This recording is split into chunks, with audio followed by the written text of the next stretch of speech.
10 नवंबर को लाल किले के पास I-20 कार में बॉम्ब ब्लास्ट करने वाला डॉक्टर उमर का एक एक्सक्लूसिव सीसीटीवी सामने आया है। ये सीसीटीवी धमाके से पहले का है और इस सीसीटीवी के सामने आने के बाद कई चौंकाने वाले खुलासे हुए हैं। उमर के कई बड़े राज सामने आए हैं। उस सीसीटीवी को हम आपको दिखाएंगे और साथ ही समझाएंगे भी। लेकिन हम आपको बता दें कि डॉक्टर उमर जो है वो पुलवामा के अंदर पुलवामा हमले 2.0 की तैयारी कर रहा था। 14 फरवरी 2019 को पुलवामा के अंदर एक धमाका होता है जहां पर सेना के का काफिला जा रहा था और उसी दौरान एक ट्रक से कार आकर टकरा जाती है और जिसके चलते 40 जवान वीर गति को प्राप्त हो जाते हैं। कुछ ऐसा ही या फिर इससे बड़े हमले की जो है तैयारी चल रही थी और डॉक्टर उमर पुलवामा में उसको अंजाम देने वाला था, जिसके चलते उसने 1 महीने तक रेकी भी की थी। लेकिन कैसे फिर ये प्लान फेल हो गया और क्या साजिश थी, इसके पीछे की पूरी कहानी इस वीडियो में आपको डिटेल में जानने को मिलेगी। साथ ही ये जो पूरा डॉक्टर मॉड्यूल है जिसके चलते लाल किला में ब्लास्ट भी हुआ था, आखिर इसका असली मास्टरमाइंड है कौन, कहां से इस डॉक्टर मॉड्यूल की शुरुआत हुई थी, इसके बारे में आपको जानने को मिलेगा। इसके अलावा आखिर इस डॉक्टर मॉड्यूल के चलते भारत के किन शहरों में, किन राज्यों में और किस तारीख को हमला होने वाला था और कितना खतरनाक वो हमला था, इसके बारे में, इसके पीछे की कहानी आपको इस वीडियो में जानने को मिलेगी। नमस्कार, मेरा नाम अनिरुद्ध पवार, आप देख रहे हैं क्राइम तक। सबसे पहले आप वो सीसीटीवी देखिए। ये सीसीटीवी आप देख रहे होंगे, यहाँ पर चेक शर्ट में जो आपको बंदा दिखाई दे रहा है ये डॉक्टर उमर ही है। काफ़ी टेंशन में यहाँ पर आपको दिखाई दे रहा होगा। वो एक शॉपकीपर को एक अपना फ़ोन पकड़ाता है। ये लोकेशन फरीदाबाद की है, एक मोबाइल शॉप में वो बैठा हुआ है और जब वो शॉपकीपर को चार्जिंग करने के लिए अपना एक फ़ोन पकड़ाता है। ये सीसीटीवी 29 अक्टूबर बुधवार 9:32 का यहाँ पर सीसीटीवी में समय दिखाई दे रहा है। इसके बाद उमर जो है उसके पास आपको एक दूसरा फ़ोन भी नज़र आएगा और उसके पास एक ब्लैक कलर का बैग है। वो बैठा हुआ है लेकिन काफ़ी टेंशन में दिखाई दे रहा है, क्योंकि इस दौरान उमर को पता चल चुका है कि जिस खतरनाक अंजाम को वे देने वाले थे, जिसके लिए वे लगभग 1 साल से तैयारी कर रहे थे, उनका जो प्लान है वो फेल होता हुआ नजर आ रहा था। क्योंकि जो सुरक्षा एजेंसी है जम्मू कश्मीर पुलिस ने, उसने अपना ऑपरेशन चालू कर दिया था और उमर के कई साथियों को हिरासत में ले लिया था। उन्हें पता चल चुका था कि कुछ खतरनाक प्लान चल रहा है, जिसके चलते वो फरीदाबाद में फरारी काट रहा था, छुप रहा था और वो टेंशन में घूम रहा था। लेकिन यहाँ पर सबसे गौर करने वाली बात यह है कि डॉक्टर उमर इस समय जो है 2 फोन इस्तेमाल कर रहा था। अब यहाँ पर सामने निकल कर आया है कि सूत्रों के हवाले से कि दोनों फोन जो है सुरक्षा एजेंसी के पास पहुंच चुके हैं, इनके नंबर और सीडीआर जो है वो निकाली गई है। साथ ही किन किन से जो है डॉक्टर उमर बातचीत कर रहा था, इसके बारे में अब जांच की जा रही है। अब आप डॉक्टर उमर की एक तस्वीर देखिए। यहाँ पर डॉक्टर उमर एक चेयर पर बैठा हुआ है, ब्लैक कलर की टी शर्ट डाली हुई है और उसके ऊपर वाइट कलर का डॉक्टर वाला कोट डाला हुआ है। साथ ही गले में स्टेथोस्कोप भी है और इस तस्वीर से कोई पहचान नहीं सकता, कोई जान नहीं सकता कि इस डॉक्टर वाले नकाब के पीछे एक आतंकी वाला चेहरा छिपा हुआ है। क्योंकि डॉक्टर जो है वो लोगों की जान बचाने के लिए जाने जाते हैं और इसके चलते ही ये डॉक्टर मॉड्यूल का इस्तेमाल किया गया था। ये पूरा जो है वो प्लान बनाया गया था, क्योंकि डॉक्टर जो है लोगों की जान बचाने के लिए जाने जाते हैं। लेकिन ये सारे डॉक्टर जो हैं एक आतंकी संगठन से जुड़े हुए थे, जैश ए मोहम्मद, जिसका लीडर है मौलाना मसूद अजहर। और जैश ए मोहम्मद ने जो है वो कई बार भारत में घातक, खतरनाक, भयावह और रूह कपा देने वाले आतंकी हमले किए हुए हैं और कुछ ऐसा ही हमले की ये तैयारी कर रहे थे। अब हम आपको बताते हैं कि पुलवामा के अंदर डॉक्टर उमर कैसे तैयारी कर रहा था। हम आपको बताते हैं कि इसने 1 महीने तक जम्मू कश्मीर के जो श्रीनगर जम्मू हाईवे है वहां पर रेकी की थी और एक बड़े हमले, माना जा रहा है कि पुलवामा 2.0 की तैयारी चल रही थी। जैसे 2019 में पुलवामा में हमला हुआ था जहां पर 40 जवान वीर गति को प्राप्त हो गए थे। कुछ ऐसे ही हमला फिर से पुलवामा के अंदर तैयारी चल रही थी। लेकिन सुरक्षा एजेंसी जम्मू कश्मीर पुलिस को कुछ भनक थी, वे लगातार ट्रैकिंग की जा रहे थे, जिसके चलते पूरा प्लान जो है वो फेल हो चुका था। साथ ही सामने ये भी निकल कर आया है कि डॉक्टर उमर के घर से कई डिजिटल उपकरण, एक मोबाइल फ़ोन और लैपटॉप कुछ ऐसे बरामद किए गए हैं। इसके अलावा जब आखिरी बार डॉक्टर उमर कश्मीर के दौरे पर आया था, यानी अपने कश्मीर आया था, तो वहाँ पर उसने पुलवामा के आमिर को एक मोबाइल फ़ोन सौंपा था और उसने कहा था कि इस मोबाइल फ़ोन को मेरी माँ को दे देना। और इस मोबाइल फ़ोन को जो है वो मकान के पीछे जो सिंचाई विभाग की नहर थी वहाँ पर छिपाया गया था। ये जो है सारी अपडेट डॉक्टर उमर के बारे में सामने निकल कर आ रही है। अब बात करते हैं इस डॉक्टर मॉड्यूल के बारे में। डॉक्टर मॉड्यूल इतना खतरनाक क्यों है? क्योंकि भारत में रहने वाले डॉक्टर, भारत के स्कूल कॉलेज में पढ़ने वाले, डिग्री लेने वाले डॉक्टर, हिंदुस्तान के अस्पताल में काम करने वाले, हिंदुस्तान की यूनिवर्सिटी में पढ़ाने वाले डॉक्टर जो है वो उन्हीं देशों के लोगों के खिलाफ एक खौफनाक और रूह कपा देने वाला प्लान तैयार कर रहे थे। और इस प्लान को जो है 6 दिसंबर 2025 को अंजाम देने वाले थे। ये तारीख क्यों चुनी गई थी? क्योंकि इसके पीछे एक हमले, एक बदले की साजिश छिपी हुई है। बदला कौन सा?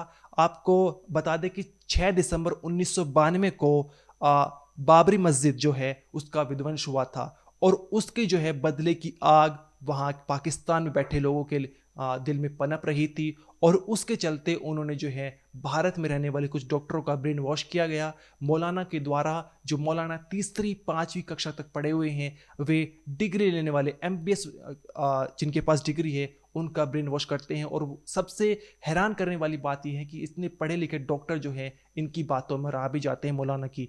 और उसके चलते पूरे हमले की साजिश चल रही थी, जिसके चलते 6 दिसंबर को तारीख चुनी गई थी। भारत के अलग अलग शहरों पर जहां पर राम मंदिर इसमें मौजूद था, वहां पर दिल्ली का लाल किला और ऐसी तमाम जगह थी जहां पर एक बहुत ही बड़ा धमाका होने वाला था, जिसके चलते पूरी तैयारी चल रही थी। लाल किले में 26 जनवरी 2025 को रेकी भी गई थी। साथ ही ये पूरा जो है विस्फोटक जमा किया जा रहा था, बम बनाए जा रहे थे। लेकिन उससे पहले ही जम्मू कश्मीर पुलिस और हमारी सुरक्षा एजेंसी ने इस प्लान को फेल कर दिया था। और जो 10 नवंबर को लाल किला में ब्लास्ट हुआ वो एक कह सकते हैं कि जल्दबाजी में किया गया था, क्योंकि डॉक्टर उमर को पता चल चुका था उसके पास ज़्यादा समय नहीं है, वो कभी भी जो है जम्मू कश्मीर की पुलिस की गिरफ्त में आ सकता है। बदले की कहानी बाबरी मस्जिद के विध्वंस तक नहीं है, बल्कि आपको बता दें कि ऑपरेशन सिंदूर के दौरान जैश-ए मोहम्मद का जो लीडर है मौलाना मसूद अजहर, उसका जीजा यानी उसकी बहन शादिया अजहर का पति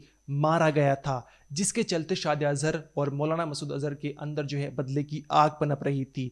और उसके चलते इन्होंने जो डॉक्टर मॉड्यूल को तैयार किया था। साथ ही जो कश्मीर के अंदर धारा 370 हटा दिया गया था, उसके बाद भी बदले की आग पनप रही थी। और इन सारे मुद्दों को लेकर जो है पाकिस्तान में बैठने वाले जो हैं ये आतंकी आका, उन्होंने जो डॉक्टर मॉड्यूल का तैयार किया था। इसमें शादिया अजहर के जो संपर्क में वो डॉक्टर शाहीन आई थी, इसने इसको तैयार किया गया था। और बताया जा रहा है कि डॉक्टर शाहीन शाहिद जो हैं वो भारत के अंदर महिला व्यक्ति जो महिलाओं में जो है आतंक फैला रही थी, उनको जो है ब्रेन वॉश करती नजर आ रही थी।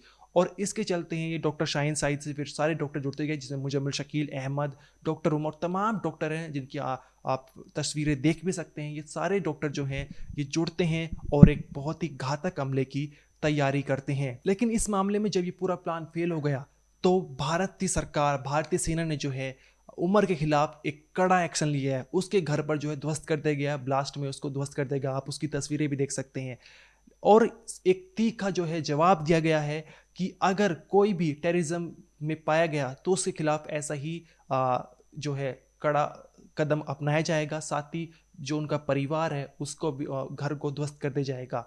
अब इस मामले में जो है डॉक्टर उमर का घर तो ध्वस्त हो गया, लेकिन उनके जो आस पड़ोसी हैं उनके घरों को भी जो है कुछ नुकसान पहुंचा है। और हमारे रिपोर्टर मीर फरीद वहां पर पहुंचे, आप उनकी रिपोर्ट देखेंगे जहां पर पड़ोसियों का कहना है कि हमें कंपेंसेशन मिलना चाहिए, हमारी क्या गलती थी? अगर आप डॉक्टर उमर का घर उड़ाना चाहते थे तो उसमें हमारा घर में भी काफ़ी नुकसान हुआ है। आप देख सकते हैं उनके शीशे टूट चुके हैं, सामान बिखरा हुआ है, मतलब पूरी तरह से डिमोलिश तो नहीं हुआ लेकिन काफ़ी नुकसान जो है वो पहुंचा गया है। पुलवामा के कोयल इलाके में डॉक्टर उमर नबी के घर के बिल्कुल पड़ोस में हम इस वक्त खड़े हैं और ये घर भी इस आईडी ब्लास्ट की जद में आया है। अगर आप इन हमसायों की बात करें, आस पड़ोस के जो मकान हैं उनको भी जो है अच्छी खासी क्षति पहुंची है।